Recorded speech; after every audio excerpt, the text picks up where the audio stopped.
Evet, bu videoda yeni tarzımla karşınızdayım. Bundan sonra böyleyim artık, şapkalı. Yok, şaka bir yana, üşendim. Yani saçımı kestirmedim. Saçım olduğu gibi duruyor da saçımı yapmaya üşendim. Bir de ben normalde sivil hayatta çok fazla şapka takan biriyim. Seviyorum yani. Dışarıdan geldiğim gibi video çekeyim dedim. Kamera karşısına geçtim, o yüzden böyleyim. Neyse, bundan bize ne diyeceksiniz tabii ki. Bugün ne anlatıyorum size? Çok acayip bir özellik geldi Photoshop'a. Biliyorsunuz Adobe zam üstüne zam yapıyor. Yani böyle Adobe'ye bir boykotumuz da var. Hatta işte Premiere'e ısrarla Türkçe altyazı özelliği veya Türkçe caption özelliği getirmiyorlar. Biraz da sinir bozucu. Ama el mahkum Adobe kullanıyoruz. Yani böyle biraz gıcık olsak da. Bir de yapay zekanın çok gerisinde kaldı. Firefly bayağı dandik bir yapay zeka modeli. O yüzden de böyle farklı modeller içine entegre ediyorlar. İşte Nano Banana'sını, ChatGPT'sini, Flux'ını vesaire. Bu yeni gelen özellik bence son zamanlardaki en dikkat çekici özelliklerden ve en işe yarayacak özelliklerden bir tanesi. Ben de kendi işlerimde kullanacağım ve kullanmaya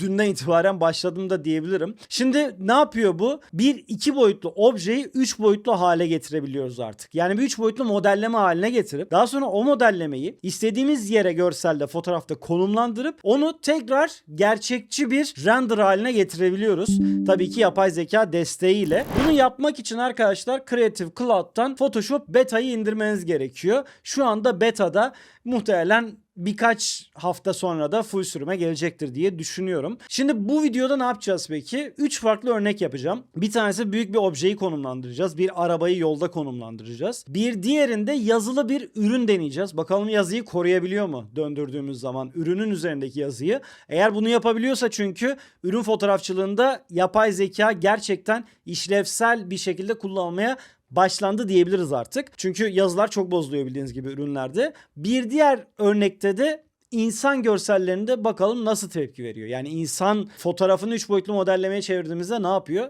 Hepsine bakacağız. Gelin şimdi bakalım, Photoshop Beta'yı açıyorum. Şimdi şöyle bir yol fotoğrafı indirdim. Stok fotoğraf. Elimde de bir tane şöyle bir araba fotoğrafı var. 2 boyutlu bir araba fotoğrafı ya da çizim, gerçek değil sanırım bu. Evet, şöyle bir görselimiz var diyelim. Bu PNG bu arada. PNG olmasa da fark etmez. Zaten PNG olmayanını da göstereceğim. Bakın, fotoğrafı üzerine attığımız anda zaten aşağıda yeni bu özelliği göreceksiniz. Rotate Object adlı bu özellik. Şimdi buna tıklıyorum. Buna tıkladığımda yapay zeka işlemeye başlıyor. Burada server'a yolluyor arkadaşlar. Bilgisayar üzerinden, yani donanım üzerinden yapmıyor bu işlemi.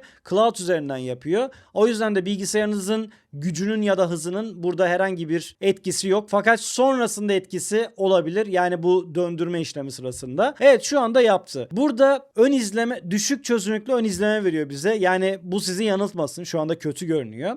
Bakın, burada hem şu şekilde döndürebiliyoruz. Yukarıya ve aşağıya 360 derece döndürebiliyoruz. Buradan objemizi. Hem de şöyle sağa ve sola doğru rotate edebiliyoruz. 360 derece döndürebiliyoruz yine objemizi. Bir de şu var. Şurada perspektif özelliği var. Buradan da perspektifini ayarlayabiliyoruz. Yani bu ne işe yarar? Eğer ki fotoğraf geniş açıyla çekilmiş bir fotoğrafsa, o zaman obje eğer ki yakın durması gerekiyorsa bize, bunu aşağıya doğru çekmemiz gerekiyor. Çünkü bize yakın olan şeyler daha büyük görünür. Ama dar açı bir kamerayla çekilmişse eğer, o zaman da tam tersi, bunu ileriye doğru itmemiz gerekiyor.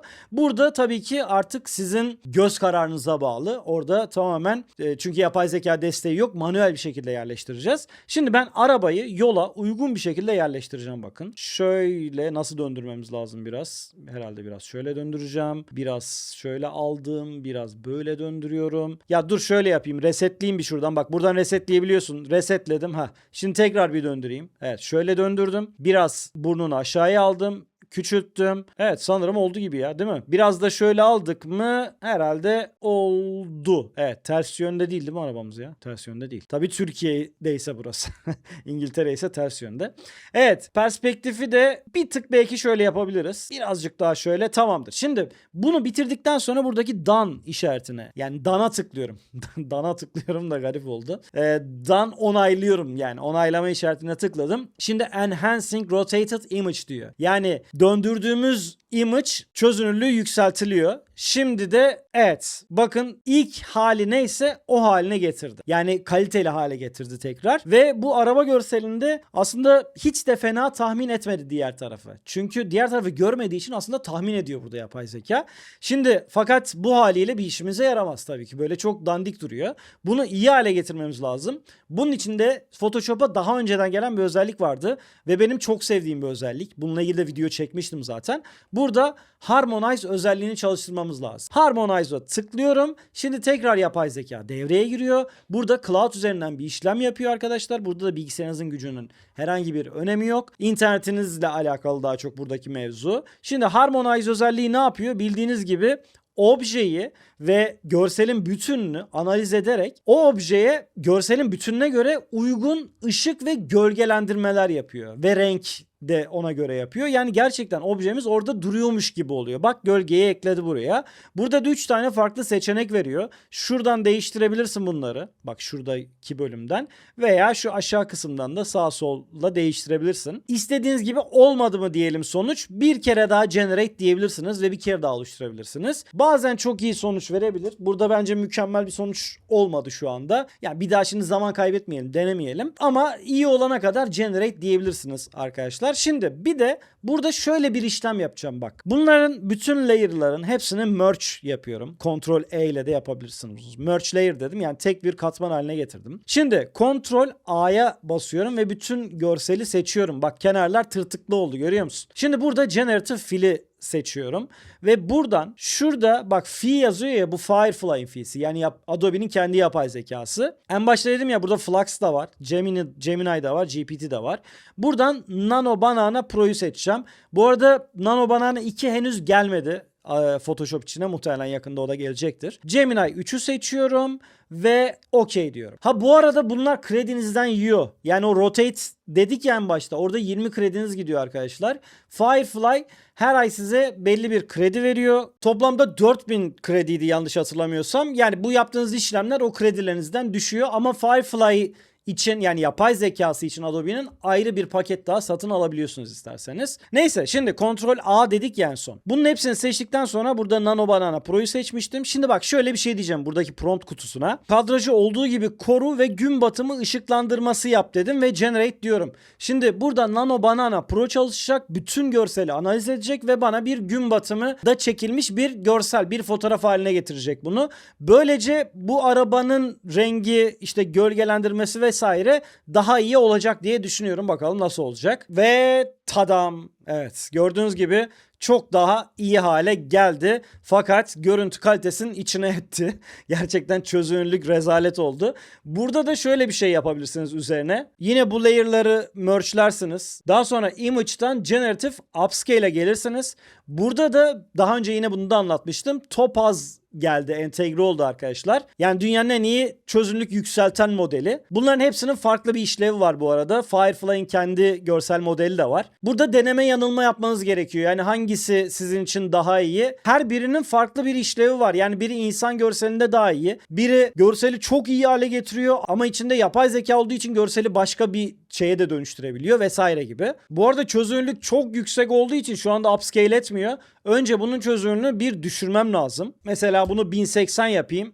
Şimdi image upscale'e geldiğimde bu sefer çalışacak. Bak, demin upscale butonu aktif değildi. Evet, Firefly ile upscale ettim. Şöyle bir şey yaptı. Çok da bir şey değişmedi açıkçası. Topaz'la yapsam belki daha iyi olacak. Neyse, işte siz kendinize göre denersiniz bunu. Şimdi gelelim ikinci denememize. Bir tane şöyle mutfak tezgahı fotoğrafım var. Şimdi geliyorum, şöyle bir ürün fotoğrafı attım. Bunu da yapay zeka ile yaptım. Böyle bir kahve markam yok yani arkadaşlar. Bak, burada görselimiz PNG de değil. Arkasında zemini var, yani JPEG görsel. Ve üzerindeki yazılar da gayet okunuyor. Bunu buraya attıktan sonra Rotate Object'e tıklıyorum. Bakalım objeyi döndürdüğüm zaman üzerindeki yazılar ne kadar kalacak? Evet, şu anda düşük çözünürlüklü ön izleme, bir kere daha hatırlatıyorum. Yani yazılar çok kötü görünüyor ama son hali bu değil. Son enhance edilmiş haline bakıp karar vermemiz lazım. Şimdi bu ürünü şöyle bu tarafa doğru çevireceğim. Yani şurada bir yerde dursun istiyorum. Tabii ki şu anda çok büyük. Şöyle çevirdim, küçülttüm. Biraz da şöyle yapmam gerekiyor daha gerçekçi durabilmesi için.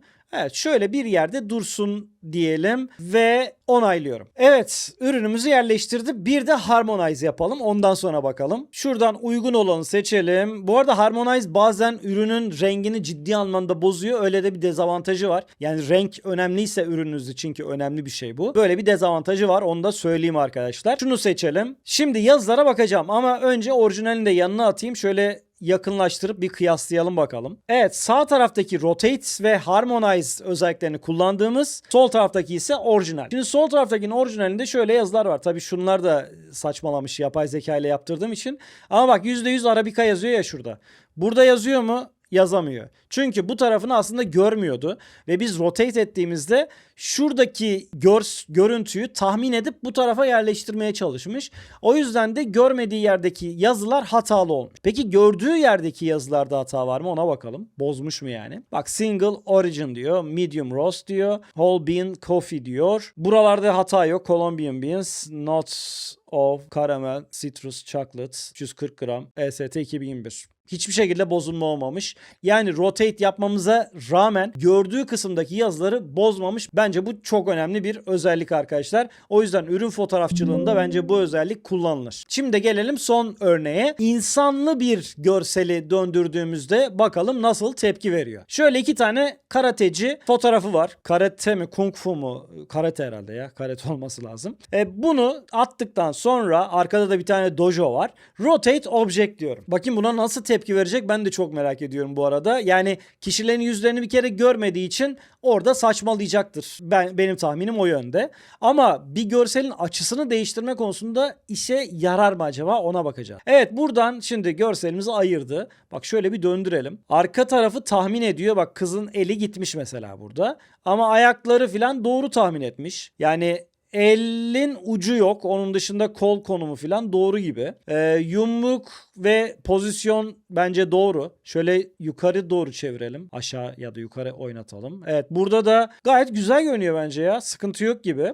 Bunu da şöyle bir şey yapalım. Yani kızın yüzünü bakayım ne yapacak, merak ettim çünkü. Şöyle olsun. Bunu biraz küçültelim. Şöyle dojonun ortasına yerleştirelim bunları ve onaylayalım. Şimdi çözünürlüğünü yükseltiyor, enhance ediyor ve bitirdi.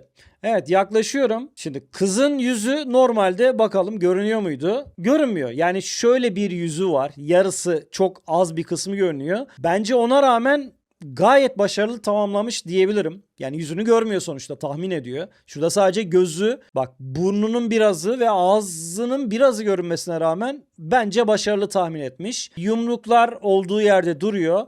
Bakalım ayaklara. Ayaklar da fena değil. Tabi parmaklarda falan saçmalamış. Şurada da biraz saçmalamış. Şırdana benzemiş adamın ayağı.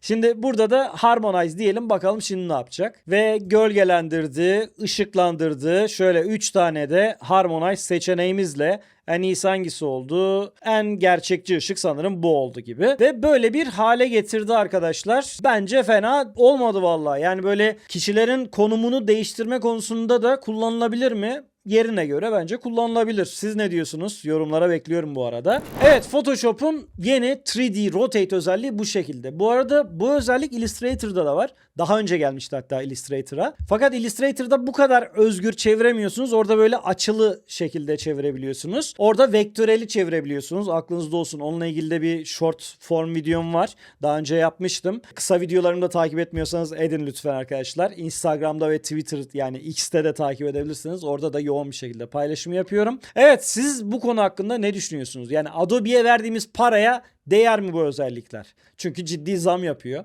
Adobe ne kadar tutunabilir bu piyasada? Çünkü bu da tartışılıyor. Yapay zeka modelleri artık çok da edite gerek kalmadan bir şeyleri yapabilmemizi sağlıyor ya.